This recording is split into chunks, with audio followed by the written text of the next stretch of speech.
O que você faria se pudesse gastar quanto você quisesse com qualquer coisa?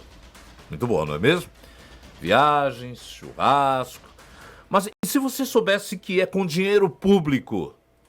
O uso dos recursos do fundo eleitoral para qualquer gasto que os partidos julgarem necessários é apenas um dos diversos pontos polêmicos do novo Código Eleitoral que está em tramitação no Congresso Nacional. Nós vamos conversar sobre esse assunto, trazemos essa discussão para o centro do nosso debate de hoje. Nesta quarta-feira passada, a Câmara aprovou em segunda votação.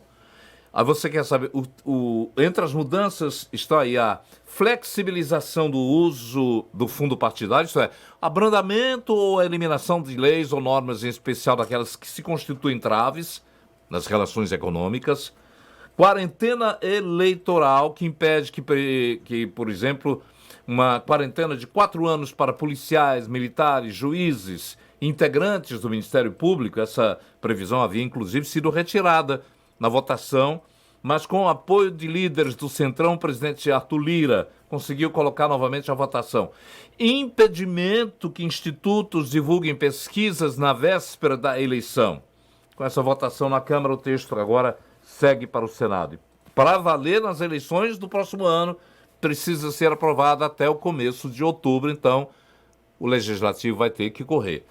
Vamos conversar aqui no debate de hoje com a presença de Paula Vieira, socióloga, professora, pesquisadora do Laboratório de Estudos sobre Política, Eleições e Mídia da Universidade Federal do Ceará. Professora Paula, seja bem-vinda, bom dia. Bom dia, obrigada pelo convite. Também participa Heitor Freire, deputado federal cearense pelo PSL. Deputado Heitor, seja bem-vindo, muito bom dia. Muito bom dia, Nonato, a todos da Jangadeiro, todos os ouvintes. Bom dia, professora. Muito obrigado pelo convite. É um imenso prazer estar aqui participando desse programa hoje. Nós é que agradecemos a presença de tão ilustres convidados.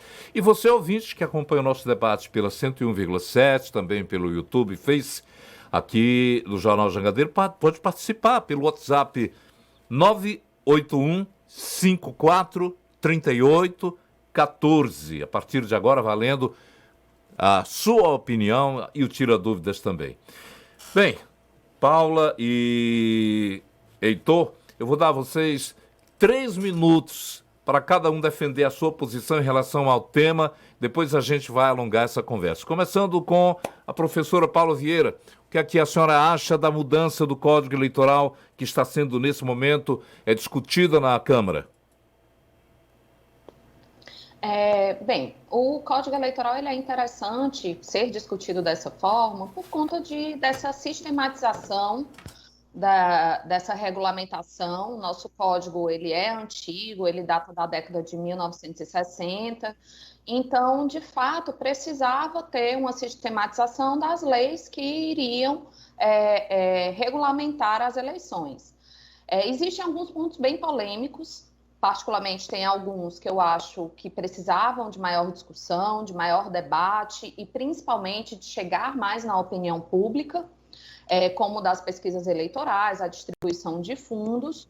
E existem, mas, ao mesmo tempo, nós temos os mandatos coletivos que agora estão regulamentados no Código, que antes não estavam. Então, o Código ele tem um formato interessante, a ideia é interessante para fazer essa sistematização das regras eleitorais, com alguns pontos que eu acredito que mereciam um pouco mais de debate junto à população, junto aos próprios agentes políticos envolvidos, que precisaria de um pouco mais de tempo para fazer essa conclusão, esse fechamento. Agora, vamos ouvir agora a opinião de um dos agentes políticos, que é o Heitor Freire, deputado federal. Heitor. Nonato, quando você avalia... Estou lhe ouvindo. Eu estou com problema parece de som. Sou um grande defensor, por isso que sou um grande defensor de reformas. No caso, a reforma eleitoral, ela se faz necessária sim. Se faz necessária porque, como bem a professora disse, é da década de 60, e nós tínhamos ali, além da inclusão de todas as atuais regras eleitorais existentes, algumas resoluções do TSE que já foram inclusas. O que eu não gostei dos itens na questão de quarentena para juízes, para policiais, para promotores, também a questão da flexibilização de crimes eleitorais, como transporte de eleitores, isso aí abrandou um pouco mais a lei, mais de 900 assuntos polêmicos que mereciam um debate maior na casa e aprovar a regra. Eu me senti um pouco frustrado, como eu disse, sou um grande defensor de reformas, defendo sim reformas, eleitoral administrativa, tributária, Código Processual Penal, reforma política, porém, dessa forma que foi feita, por baixo, como feita, por exemplo, nós não queríamos a inclusão da quarentena de juízes. Então, fizeram lá uma manobra e, de última hora, colocaram novamente isso. Então, eu me senti frustrado em muitos pontos, como essa quarentena, porque eles não flexibilizaram, não endureceram a lei de ficha limpa, outras regras que nós temos, pelo contrário, fizeram foi flexibilizar crimes eleitorais, fizeram foi flexibilizar a questão de Caixa 2. Então, tem muita coisa ali que eu sou bastante crítico e eu espero que, de fato, o Senado barre, porque foi empurrado com a barriga e a população brasileira não vai estar satisfeita com flexibilização de corrupção ou de qualquer outro crime. O projeto possui 905 artigos, reúne em um único texto toda a legislação eleitoral. Um dos pontos impede que magistrados, membros do Ministério Público, das Forças Armadas e policiais, por exemplo, que não se afastaram completamente de seus cargos até 5 anos anteriores à eleição, não vão poder concorrer a qualquer cargo eletivo. Vocês consideram isso uma melhoria para a mudança? Paula? Oi, sim. Desculpe. Eu considero, assim, como eu estava falando na minha fala anterior, né? Eu acho que é uma mudança, essa mudança em termos de código, de ter esse documento, essa regulamentação, ela é interessante porque nós temos mais clareza de quais são as regras que estão funcionando. Porém, existe, de fato, alguns pontos que são bem polêmicos. A justificativa desse novo código, além dessa sistematização, era reduzir a atuação da justiça eleitoral e a criação dessas regras a cada eleições. E se torna interessante ter esse código porque, como nós temos muitas pequenas reformas eleitorais, a cada 2 anos nós estamos com novas regras eleitorais, esse código pode dar um norte maior. Então, depende muito de qual desses pontos nós estamos falando. Eu considero, por exemplo, que essa flexibilização do fundo eleitoral, ele é um pouco, tem alguns problemas, né? Tem alguns problemas, porque vai impactar na distribuição de recursos para as cotas, vai impactar na clareza da distribuição dos recursos para os partidos, ele aumenta a autonomia dos partidos diante dessa distribuição dos fundos. Então, tem alguns aspectos que mereciam um pouco mais de atenção.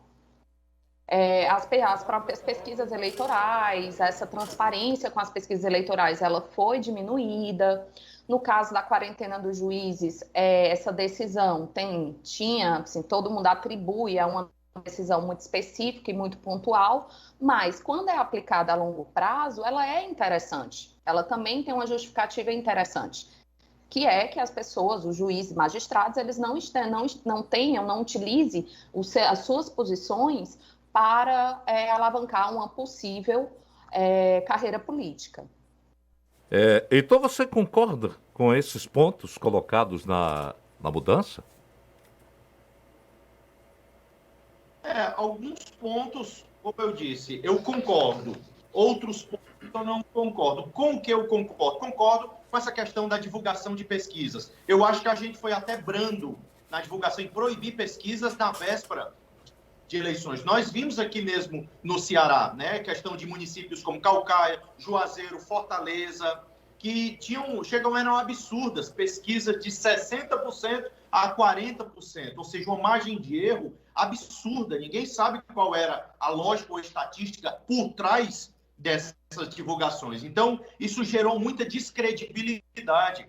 E a questão do voto útil, para nós que fomos candidatos, eu fui candidato na última eleição a prefeito de Fortaleza, e eu vi essa questão do voto útil. Muitos diziam, olha, não vou votar em você porque você não tem chance de ganhar, você é meu deputado federal, voto para deputado federal, mas para prefeito não vou votar porque você não ganha, mas porque eu não gosto do grupo político, vou votar no outro, ou seja, existe a questão do voto útil, que a gente vê de forma muito clara. Então, a questão de divulgação de pesquisas, a questão de dados falsos, de redes sociais, de fake news, teve muita coisa positiva, sim. Agora, questão de quarentena para juízes, para policiais, ou seja, ex-presidiário pode ser preso, agora um juiz, pode ser candidato, um juiz, um policial não pode. Tem que 4 anos, 5 anos antes, deixar entregar, renunciar, né, o seu cargo. Então, eu acho que foi um pouco, a dosagem aí foi um pouco fora do normal. Outras questões também, como avanços, né, a questão de coligações, prestação de contas, prisão no período eleitoral, teve muito ponto polêmico que eu discordo, mas concordo que teve avanço em 905 artigos, mais de 900 páginas. Foi um pouco empurrado para um debate.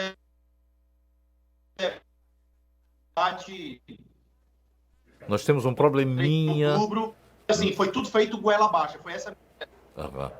E tem um prazo muito curto para ser definido até outubro, não é isso? Professora Paula, a questão da quarentena de 4 anos para policiais, militares, juízes, integrantes do Ministério Público, além de estabelecer restrições também a essas pesquisas, a emenda, por exemplo, está prevendo que o servidor público de categorias listadas vai ser obrigado a se desligar do cargo e aguardar um período de 4 anos para que possa concorrer. Por exemplo, se eu for um servidor público para concorrer numa eleição, eu teria que exatamente me desligar hoje para daqui no 5º ano é que poderia disputar um cargo, é isso? Na verdade é isso mesmo, né? Você tem que se afastar durante esse período do cargo para poder disputar a eleição daqui a 5 anos, 4, 5 anos. Qual é a lógica que tem nessa proposta, né? Servidores públicos já estão num espaço de vinculação com a população, que é uma posição de autoridade. Então, nesse sentido, como é uma posição de autoridade, é uma tentativa de diminuir o uso dessa autoridade em benefício próprio na construção da carreira política. Durante 4, 5 anos, o que é que esse afastamento pode contribuir? Qual é a diferença? É construir uma base eleitoral com foco num aparato ideológico, com foco num projeto político, trabalhar um projeto político e, assim, construir essa possibilidade de uma base eleitoral para além do uso da sua autoridade. Esse é o eixo da ideia, o eixo central da ideia da quarentena, né? Para os juízes, magistrados, servidores. Então, essa é a lógica que está. Da forma como foi votada para implementar em 2022, isso eu acho que a gente merece uma nova reflexão, porque foi para impedimentos diretos, né? Impedimento diretos do uso do cargo.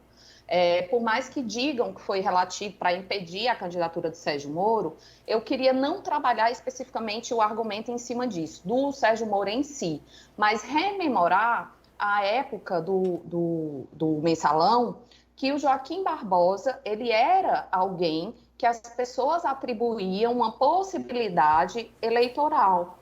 Então, e hoje nós estamos novamente vivendo essa situação em que há um herói. Há um herói, uma busca por um herói que vai dar todas as respostas. E ele só é herói porque estava num cargo de autoridade que teve visibilidade. Então, a ideia da quarentena é nesse sentido, de trazer um pouco mais de vida política aos possíveis agentes, aos possíveis candidatos, para essa competição ter um ponto de igualdade. Uma coisa é você sair de uma pessoa que não tem uma visibilidade, que não tem um cargo de autoridade, entrar na competição eleitoral, ela já vai ser desigual comparada a alguém que já tem um espaço de visibilidade e um espaço de autoridade. Colocar policiais, militares, juízes, integrantes do Ministério Público como reféns desse item do Código Eleitoral. Aí tem uma pergunta interessante aqui de um ouvinte. Mexer no Código pelo Legislativo dá a impressão de que políticos vão aproveitar e tirar partido vinculando-se a eles. A pergunta do ouvinte, não seria mais viável uma outra instituição que estivesse neutra à discussão também se envolvesse, eu vou até juntar aqui a pergunta dele, junto com políticos, uma discussão maior desse país? Pergunto a você, professor. O Heitor, que tem a oportunidade de responder, depois a senhora participa. Nonato, só para fazer uma reflexão, se a gente imaginar aqui os 4 personagens, o policial prende o bandido, que é denunciado pelo promotor, que é julgado pelo juiz. E desses 4 personagens, somente o bandido pode ser candidato em uma eleição, mas o policial, o promotor e o juiz não pode. Então é apenas para uma reflexão para mostrar a injustiça desse item específico que eu achei um absurdo. Votei contra, mas infelizmente aprovaram e eu espero que o Senado barre. Quanto a essa questão, Nonato, os deputados, somos 513 deputados e 81 senadores, representantes de todas as ideologias políticas, de esquerda, extrema esquerda, centro-direita, extrema-direita, ou seja, nesses 513 deputados, tem representatividade desde categorias policiais, militares, evangélicos, católicos, homossexuais, etc. Nós temos ali representantes de todas as categorias no Brasil. Então, a discussão tem que ser feita de uma forma ampla na Casa Legislativa, no Senado e na Câmara. Claro que existem métodos como referendo que pode ser, a população pode ser consultada em determinados itens. Agora, não tem como, a nossa Constituição já deu esse poder para a Casa Legislativa. Agora, às vezes, a forma que é feita, eu concordo, eu sou um defensor de reformas e eu gosto do debate. Agora, o debate ser empurrado como foi feito nesses últimos dias, nessas últimas semanas, eu achei um pouco absurda. Principalmente porque a gente tem que aprovar as mudanças até o dia 2, 3 de outubro, ou seja, faltam 1 ou 2 semanas apenas para aprovar, para ser sancionado. Então, isso aí não passa uma boa impressão. A Casa Legislativa perde um pouco de credibilidade quando essas coisas são empurradas de goela abaixo. Merecem, sim, tempo em audiências, em comissões, debates, deixar a população se informar, porque 900 páginas não é lida assim da noite para o dia. Entendeu? Eu tenho assessores que posso consultar, mas a população não tem, a população tem que estudar, entendeu? Tem que ler 900 páginas, 905 artigos, é um pouco demais. E principalmente mudando as regras do jogo que a gente vai jogar ano que vem. Então, assim, discordo da forma que foi feita, defendo reformas, mas discordo da forma que foi feita agora. Professora Paula, aqui tem um ouvinte, o Enzo Leite, dizendo que tudo foi empurrado de goela abaixo, o povo não tem participação, não se discute com a sociedade que é mais interessada. A senhora acha correta essa colocação feita pelo Enzo? É uma colocação que foi até o meu argumento inicial. A comissão que estava responsável pela discussão do Código Eleitoral, ela começou essa discussão em fevereiro.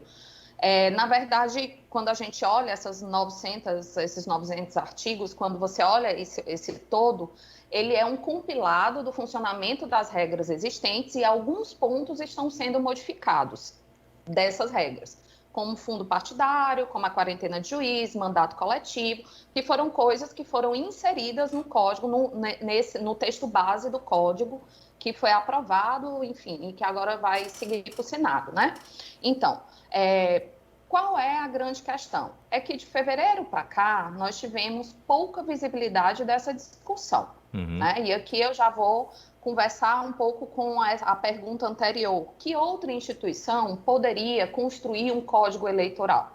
Porque se o código ele é essa sistematização das regras que até então estavam formuladas pela Justiça Eleitoral, um dos argumentos do relatório da deputada Margarete Coelho era que era uma forma de diminuir a participação da Justiça Eleitoral em todas as eleições. Nessa regulamentação, todo o processo eleitoral, a Justiça Eleitoral ter que falar alguma coisa sobre um assunto mais específico que está sendo pautado no momento, né, diante dessas mudanças históricas eleitorais que são naturais na vida política. Então, a questão, eu acho que a grande questão, de fato, que nós temos tivemos pouco espaço para debate com a população. Por quê? Porque se queria ser aprovado agora para ser implementado já em 2022. E é curioso, porque normalmente nas propostas de reforma política, as mais antigas, aquelas da década de 90, né, e no início da década de 2000, essas propostas eram sempre colocadas para legislações posteriores. Então, a regra só ia ser implementada daqui a 4 anos, daqui a 5 anos. E por que essa atenção por esse período? Exatamente para que os agentes que estivessem construindo a mudança, os legisladores, não tivessem um benefício direto destas regras instituídas, né? Então, falta o debate com a população por conta desse imediatismo. Então, eu acredito que, de fato, o grande nó que nós temos aqui é a falta de debate com a população, o que também é muito curioso, porque às vezes quem é essa população? A gente pode perguntar quem é essa população, quais são os grupos interessados em conhecer as regras do jogo e aí por diante. Ok. Nós estamos com a socióloga Paula Vieira, professora e pesquisadora do Laboratório de Estudos sobre Política, Eleições e Mídia da UFC, o deputado federal cearense pelo PSL, Heitor Freire, discutindo aqui as mudanças do Código Eleitoral neste sexta debate. O JJ sempre tem um debate às sextas-feiras, colocando um assunto que seja realmente do interesse da população brasileira. Vamos entender uma outra questão aqui também, relacionada, por exemplo, à emenda... Eu vou pegar aqui o novo código dá a possibilidade de candidaturas coletivas para deputados e vereadores. Na prática, isso permite que um grupo de pessoas seja responsável pelas decisões e posicionamento de um único parlamentar eleito. Pelo que me consta, parece que teve uma candidatura de mulheres aqui no Ceará que poderia ser um indicativo disso, Heitor Freire. Nonato, eu sou um defensor da liberdade e eu defendo que desde que seja feito de forma transparente e informativa, ou seja, a população sabendo em qual grupo está votando, eu defendo, eu sou um defensor da liberdade. Eu, por sinal, até defendo candidaturas avulsas, ou seja, o candidato não precisa nem se filiar a um partido para ser candidato. Então, sou um defensor da liberdade, desde que seja feito de forma transparente, candidatura coletiva. Olha, esse mandato não vai ser somente dessa pessoa. Eu pessoalmente, defendo a liberdade e acho isso bacana. Não faria isso, porque nem votaria nisso, porque eu gosto de votar na pessoa, saber quem que está me representando ou vai me representar 4 anos. Mas isso é uma visão pessoal, mas não sou contra esse artigo, acho bacana que foi incluso sim, desde que seja feito de forma transparente e esteja dentro das regras, bacana, não vejo nenhum problema. Eu acho que foi um ponto bacana, pessoalmente não tenho nenhuma divergência contra essa questão. Professora Paula, também da mesma opinião? Os mandatos, né, a gente aqui em Fortaleza, nas eleições passadas, a Nossa Cara, o mandato Nossa Cara, entrou na Câmara como essa proposta de candidatura coletiva. Em São Paulo, na Assembleia Legislativa de São Paulo, também temos experiência, mandato ativista, e temos outras experiências pelo país, não só aqui no Brasil, em outros espaços também, em outros países também. O que o Código Eleitoral fez, na verdade, foi trazer uma regulamentação sobre essas candidaturas, que até então não existia. Então, qual foi a época, né, eleições passadas, em 2020, qual foi o grande debate que se teve em torno dessa candidatura? Que era deixar claro ao eleitor em quem ele estava votando. Né? Então, eles pediram, o que é que a Justiça Eleitoral determinou e que está no Código agora? Que existisse uma da pessoa do grupo, que fosse a candidata oficial, que foi a Adriana Jerônimo, no caso do Nossa Cara, e foi solicitado pelo grupo que tivesse o nome Adriana Nossa Cara. Hoje, no novo Código Eleitoral está colocar o nome da pessoa, de um dos representantes, daquela pessoa que vai ser responsável direta pelo mandato, acrescentado do nome do grupo, para que o eleitor saiba exatamente em quem está votando. A mesma coisa para as propagandas eleitorais. Ter o grupo e ter a pessoa de referência. O mandato vai ser do partido. E por que isso? E tem uma mudança de termos também. A ideia de mandato já é uma ideia de representação coletiva. A ideia de mandato diz o quê? O mandato é do partido que representa um projeto coletivo.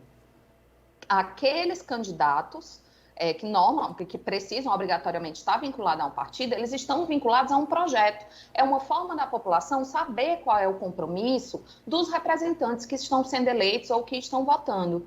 Então, qual é o compromisso? Qual é o projeto em que esta pessoa está veiculada? Qual é que ela está vinculada, né? Qual é o projeto que essa pessoa está vinculada. E daí ter mais transparência nas propostas que estão sendo colocadas num período eleitoral e que vão ser representadas, para essa relação entre eleitores e representantes não estarem tão distantes. No caso dos coletivos, agora nós falamos de candidaturas coletivas e gabinetes compartilhados, porque o grupo vai compartilhar as responsabilidades do gabinete, né? Pode ser em termos de divisão do trabalho, pode ser em termos de movimentação de base política, né? Representar cada um dos componentes desse grupo, ter um vínculo com uma base diferente, daí levar para o mandato essa discussão, né? com a discussão de cada base. É uma ideia para ampliar a representação e que isso tenha mais possibilidade de discussão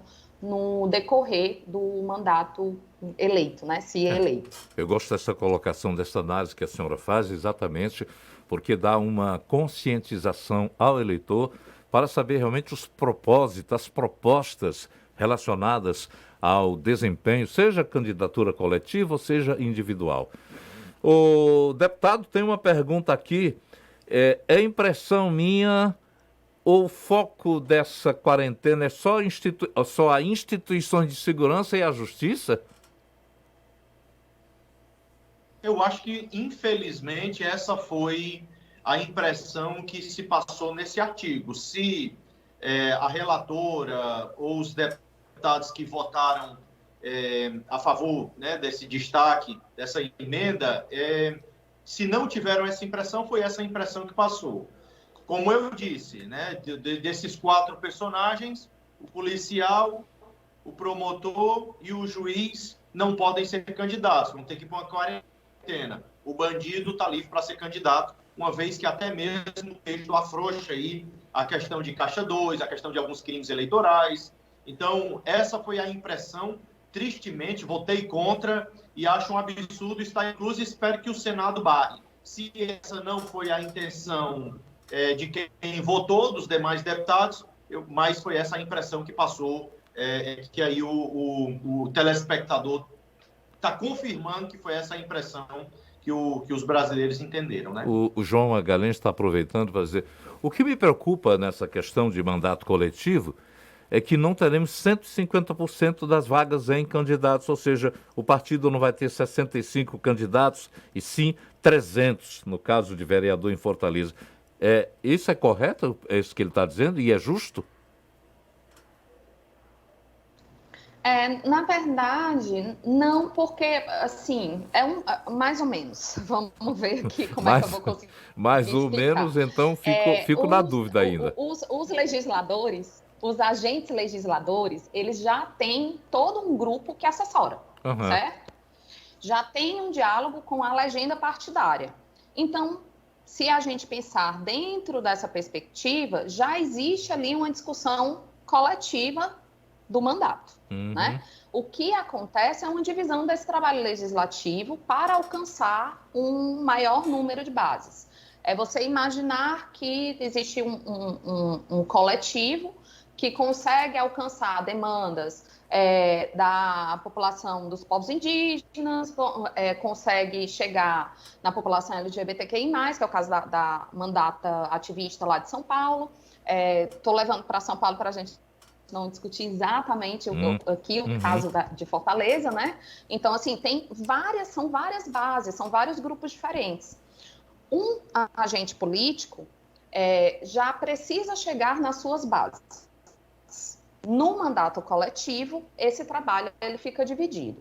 Porém, em termos de contagem no parlamento, aquele partido vai ter uma cadeira. Ou vai ter apenas uma cadeira. Vai ter apenas um voto. Então, não fica em condição de desigualdade com os demais. O partido ele vai ser eleito para um representante. Apenas um representante, né? No caso da nossa cara, é apenas um voto, é apenas um posicionamento, é apenas um discurso. O que vai ser distribuído são os demais trabalhos. E esse acordo é feito dentro do partido. Como vai ser esse funcionamento, diz o novo Código Eleitoral, vai ser instituído pelo próprio partido, né? Ou partidos que venham a formar esse grupo. Tanto é que, no caso de vacância, né, como foi o caso, mais uma vez, de São Paulo, a pessoa eleita, quando ela sai, quem entra o suplente dela, partido, né? Então, não tem, continua sendo realmente ele não vai ter 300 representantes, ele vai ter um. O grupo pode ter 300 pessoas. O grupo, como um todo, pode ter 300 pessoas discutindo o mandato. Mas o voto vai ser um. Deputado Heitor, como é que você considera essa indagação do ouvinte, que já foi dada aí a explicação, mas qual é a sua posição em relação a esse entendimento?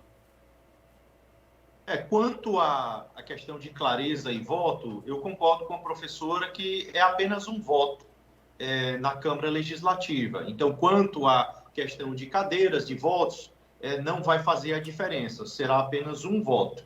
Meu posicionamento pessoal, assim, eu defendo a liberdade e se tem gente que quer votar em mandatos coletivos, que sejam livres, desde que tenha uma transparência em quem esteja votando. Mas eu gosto de votar na pessoa, em quem eu me identifico, seja ideologicamente, com suas propostas. Hoje a assessoria está aí para me esclarecer, fortalecer, mas a decisão final ela é minha. O eleitor votou, no meu caso, no Heitor Freire. De 6 milhões de eleitores que talvez o Ceará tem, eu tive 100 mil votos, quase 100 mil votos. Então, 100 mil pessoas que se identificaram com o meu pensamento, com a minha forma de fazer política e que querem essa representatividade.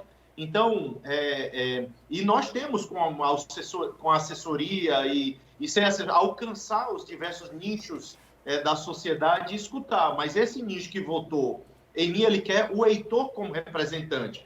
Mas, como eu disse, a minha posição é que eu, pessoalmente, nunca votaria no mandato coletivo. Eu voto numa pessoa e vou cobrar dessa pessoa e vou acompanhar essa pessoa. Mas não sou contra, desde que tenha transparência. Eu defendo a liberdade, candidaturas avulsas, candidaturas coletivas, da forma que o eleitor quiser escolher o seu representante, desde que seja feito de forma transparente e clara, não tenho nenhum problema. Ok, nós estamos já chegando ao final aqui desse nosso encontro, debate dessa sexta-feira, analisando e discutindo essas mudanças. Muito obrigado a muitos internautas, ouvintes, que participaram conosco. Nós não temos tempo para dizer, mas eu reuni a maioria das perguntas que são voltadas para esse objetivo de esclarecimento. Deputado Heitor e professora Paula, muito obrigado. Nós trouxemos, aliás, mais luzes em relação há uma discussão que poderia ser ampliada para o grande povo, através até mesmo dos partidos políticos. Muito obrigado pela participação de vocês. Até o próximo encontro. Obrigada. Muito obrigado. Bom